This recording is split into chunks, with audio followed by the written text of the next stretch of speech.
Hey guys, what is up? Welcome to episode 7 of Convention Help Desk. So, first, if you can hear my PlayStation fan, ignore it. Pretend it's not there. I can't shut it off right now because I actually have stuff going on with my PlayStation that I can't shut it off, and I have to get this out tomorrow. I'm literally filming this the day before it comes out.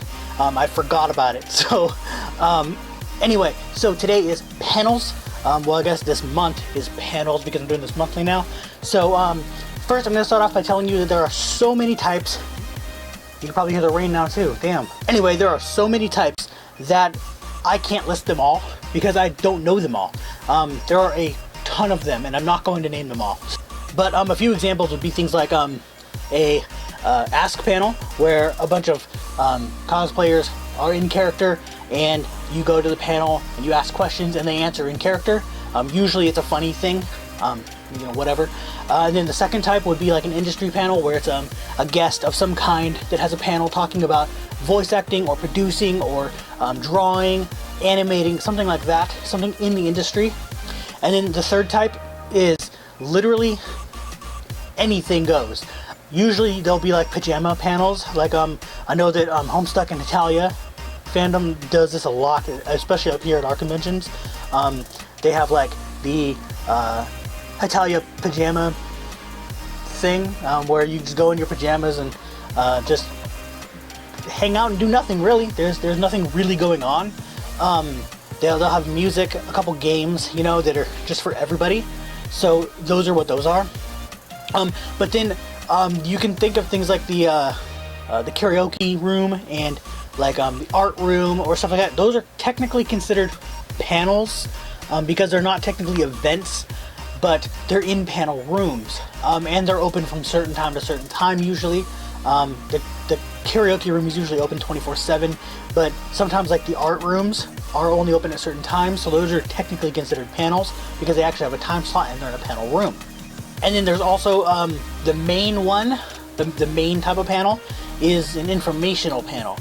This could literally be anything. An industry panel can be considered that, but normally this will be like a fan run panel. I've been part of the Kingdom Hearts panel at KomoriCon. I did it 1 year with my friends. What we do is we just kind of, that one wasn't really informational, that one was a fun hangout one, but I have gone to another panel that those people host. My friends, they host another panel that gives information on the series. This was before Dream Drop Distance came out on the 3DS, and they're talking a little bit about like what's to come, what they've seen as far as like reveals and stuff like that. They showed the newest trailer at that time, things like that. So that's another type of panel.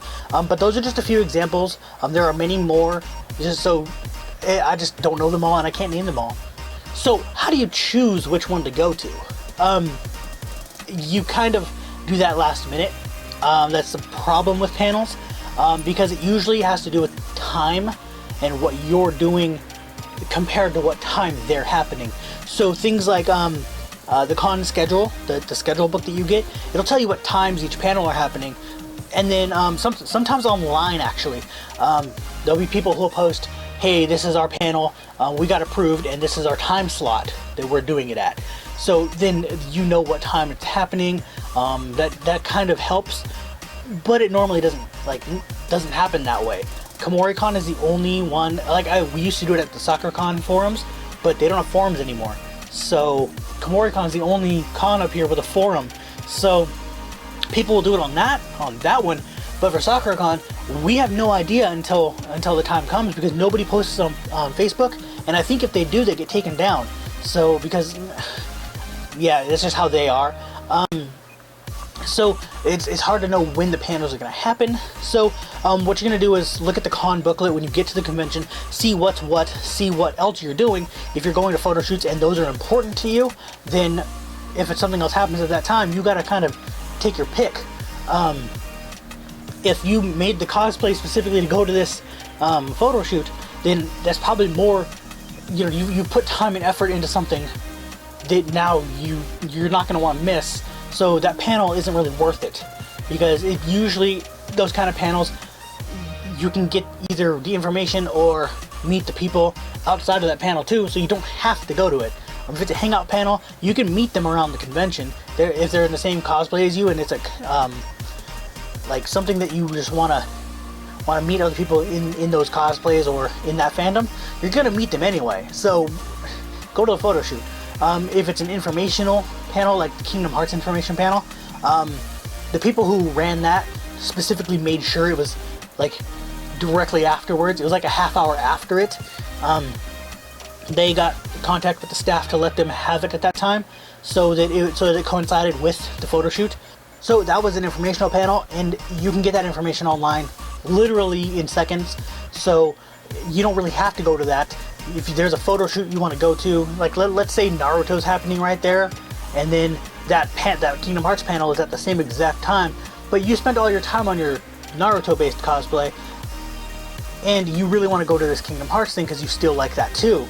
Well, go to the Naruto shoot, because you can get all that information from the Kingdom Hearts stuff. You can get it all online anyway.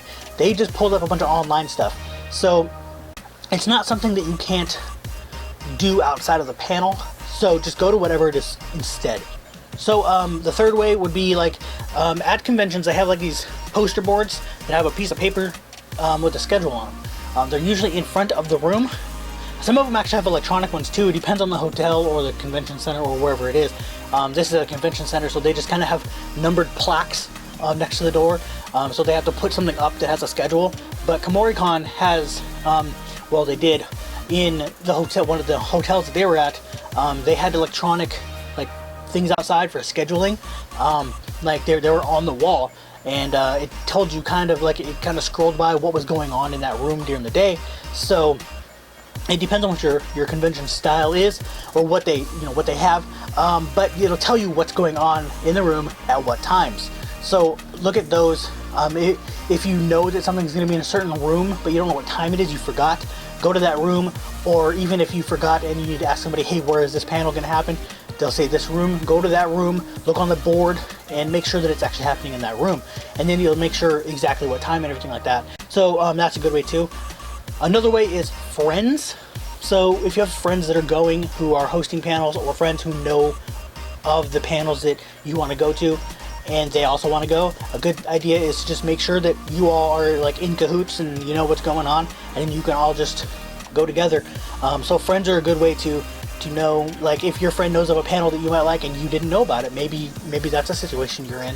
So that would be a good way to have them tell you what's coming, and you're like, oh sweet, I'll go to that, and then now you know of another panel to go to. So one of the things about panels is, just like every other event, is when you arrive to the panel. So know the room number, like I said before, and if you need to, ask where it is, like I said before too. So don't just say like, oh, what room is it in, if you don't know where the rooms are. If they just say, oh, it's in room 203, okay, where the fuck is that? So ask them how to get to that room if you don't know. So if you know, like 203 is obviously on the second floor, but you don't know, it could be like 270, you don't know, there could be like different hallways, you don't know which hallway to go down. So you don't want to waste your time looking at all the hallways to make sure one has the 270 in it. So you ask them how to get there. They'll tell you, I'll go up these elevators, go on the right, it'll be the second hallway or something. That way you're not wasting time, especially if you're like really close to the time it's starting, and you just happen to forget and you're like, well crap, where was it again? And you can't go back and get your con book, you can't do any of that, so you have to go ask someone. So always just make sure you know. What I do is I have a piece of paper that says the room number, so that I always have the room number on me, and it's always in whatever I'm using as a wallet at that time, and I put it in whatever pocket or bag I'm carrying or whatever at the time, and then I pull that paper out, and then I look at the number and make sure I know what number it's at, and then it also has what time it's at. So I look at it periodically throughout the day so that I memorize it and I know where things are happening and what's going on. And then if I don't know where it is, I make sure to ask like an hour early where it is, and then we'll go up there usually, or even beforehand if we're bored and don't have anything to do, we'll go up there and check out where it is and then come back down, or we'll just go up there and stay up there and wait for the line to form, depending on what we're doing. So again, like all the other events with lining up, you do have to arrive early if you really want to guarantee yourself a spot in the room.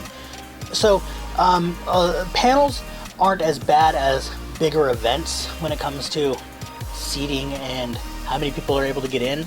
A lot of people leave in the middle of panels. They just want to stay just to show up, just to say they showed up. Maybe they got bored, it wasn't what they thought it was or something, so they leave.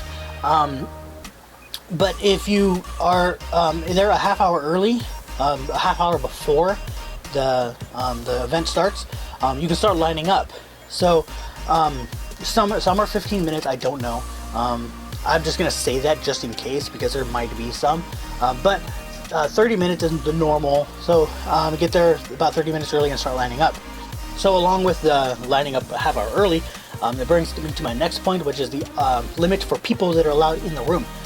Some rooms do have a limit for how many people are allowed. So if you get there early, you're guaranteeing a spot where you're not like, wow, they reached the limit, so I can't get in now. Because if you're like on the dot to the time that they open the event, you're going to be at the end of the line, and there's a chance that you might not get in, depending on what the panel is. So yeah, that kind of goes along with the arriving early thing. So now we're at the last part of this, and basically this is just what to do during the panel, like what you can do during a panel. And this highly depends on what the panel is. I kind of explained at the beginning a couple different things, but didn't really tell you what to do at them. Aside from two of them, which were the pajama one, the hangout thing. They're basically called hangout panels, I guess, too. But just hanging out and playing whatever games I have there, that's pretty much all you do at those. And then the ask panels, you can do stuff or you can sit and watch. So like me, I usually just sit and watch because I find it funny. I can't think of witty questions to ask the characters. It just doesn't come to me. So I watch other people. But if I wanted to, I could get up, go to the microphone, and ask a question. Usually, you would ask something that they would have a funny response to. I don't know. Like, just for an example, we have this one guy that runs an Ask panel at SoccerCon all the time, and it's Zap Brannigan's Spaceship of Love, and it's hilarious. It's him as Zap, and then he's got a few other people. He's got like 4 other people on the panel, and their cosplays depend on whatever they're doing at the time. But when I went, the one time that I went, it was Zap, Vegeta, Link. No, not Link. The Link changed. He was Travis Touchdown that year. Luigi. Actually, I think that's all for that year. I'm not sure. Actually, they might have had Link too. I think it was somebody else was Link that year. So they had 5 people then. Yeah, Link was a different person this year. He wanted to go as Link, I guess, and then the other guy was just the one who normally was Link. Was Travis Touchdown from No More Heroes, I think it's from. But he runs these panels, the guy who does Zap, and what they do is they have a person, they have a bunch of people line up at a microphone, and they all ask questions. So we had one person asking Vegeta stuff about Trunks. Like, he asked a question about Trunks. I don't remember what the question was, but it was funny, and it was him answering as Vegeta, kind of making fun of Trunks, I believe it was. Yeah, something like that. But that's kind of what you can do with those kind of panels. Then you have the panels that are like the guest ones, the industry panels. Those are mostly either sit and listen or Q&A. And they're 2 different ones. Sometimes they're combined if they have, they might have a 2-hour panel. They like the first hour is sit and listen, and the second hour they do just all Q&A. Usually they will also have you line up, so a bunch of people are lining up to a microphone that are like off to the side or something. It'll usually go like everyone's standing there, like everyone's facing this way. They have the microphone off to this side, and then they go around and around the back, depending on how many people are asking questions, and depending on how the place is set up. So that's pretty much what you're going to do with those panels. You're just gonna ask questions or sit and listen. So those are the same thing as the character ask panels. They're no different, except you're actually asking real questions to these people. You're not asking character questions. You're not character questions as them in character, but you're asking like them as people. Usually it's like what got you started into voice acting, or what's it like in the studio, or what's it like to play so-and-so character, what's it like to work with so-and-so, things like that. But then the other people just sit and listen. They just get information. Sometimes though, they will do a call on you thing, where it's a little easier, or they'll have like somebody walking around with a microphone, and they'll like, you know, they'll do this to try and get you into the microphone. That's the only other kind of Q&A stuff. Then obviously the ones I considered panels, like the karaoke, it's pretty obvious what you do. You do karaoke, or you sit and listen to everyone else doing karaoke. Really. So panels really depend on, you know, what they are. A lot of panels, well, every panel actually, you have the option to just sit there and listen. So you don't have to actually do anything. You can just be an audience member. But if there's something else going on, you can participate if they, you know, if it's audience participation. During the Kingdom Hearts one that my friend was running, the first one I went to, where I was talking about how they had the Dream Drop Distance information. They had a couple games at the end where they're going to have a couple, but they only had time for one game, where they just asked questions, and then people rose their hands and they asked, well, they said, hey, you, okay, what's the answer? And then if they answered correctly, they got candy. So those are those kind of games too. I don't really know of any other things to do at panels other than what I just explained. If there is anything else, you know, whatever, sorry. The best way to know is to ask the people, or look up, like read what they're saying, I guess. Usually they'll have a post like, hey, I want to host this panel, who would be interested in attending this, and they'll say what they're doing in it. They'll usually say that they're going to do this, and then, hey, if we're going to have games, they'll list what games they're going to do. So always read those and find out, and then read the description in the con booklet, because it will tell you the same thing basically. When they submit a panel submission form, I think they have, I'm pretty sure, I've never done it, so I don't know for sure, but I believe that they have a space where they can write a description. They're like, hey, what description do you want us to say when it's in the convention book? So you just write out the description, or whatever, or type out, I guess, the description, and then they put that in there. So, and they just like copy and paste it into the book. So, and that's a good way to find out what you're going to do. And then if you're like, well, I don't want to participate in that, then you can just sit and watch. Well, anyway, so that is all for this. My next one is going to be episode 8, and that's going to be on the con repair kit, or cosplay repair kit, whatever you want to call it. It's going to be telling you what I have in mind that I bring to all the conventions, or the stuff that I actually bring. There's some stuff that you can bring, but if you don't have anything that needs it, or if you know that there's no one's going to need it, or there's no use for it, don't bring it. But there is sometimes when you do need things, like a hot glue gun, so you take it if you need it, things like that. So it's going to be just telling you not only what's in mine, but I'm hopefully getting my friend Atlas. We might do this together, because he has different things than I do, because we both do different things. Because I sew a lot more than he does, and he makes props, well, about as much as I do, but he's been working more on different materials than me, so he has different items to keep his stuff put together than I do. So we're gonna try to make it so it's both of us on a video, probably down at his house, where we explain what we have, and it might be a longer video because there's 2 of us. If not, then I'll just explain my stuff, and then I'll just probably have like an explanation of his or something, just to show you differences between 2 different people's repair kits, and then I'll tell you other stuff that you can bring that you don't necessarily need, and then you guys can just figure out from that what you need and don't need, and work from there. So that's on the next episode, episode 8. So anyway, that is all. Like and subscribe, and I will see you guys later. Hey guys, thanks for watching this video. If you happen to like this and my other videos, why not go over to Twitter and give me a follow at @J_cause. And while you're there, use the hashtag JTopics to give me suggestions for videos or ask me questions for a Q&A. As well as you can use hashtag JReacts, and you can give me suggestions for videos to react to, since now I can do that. Alright, have a good one, and see you guys later.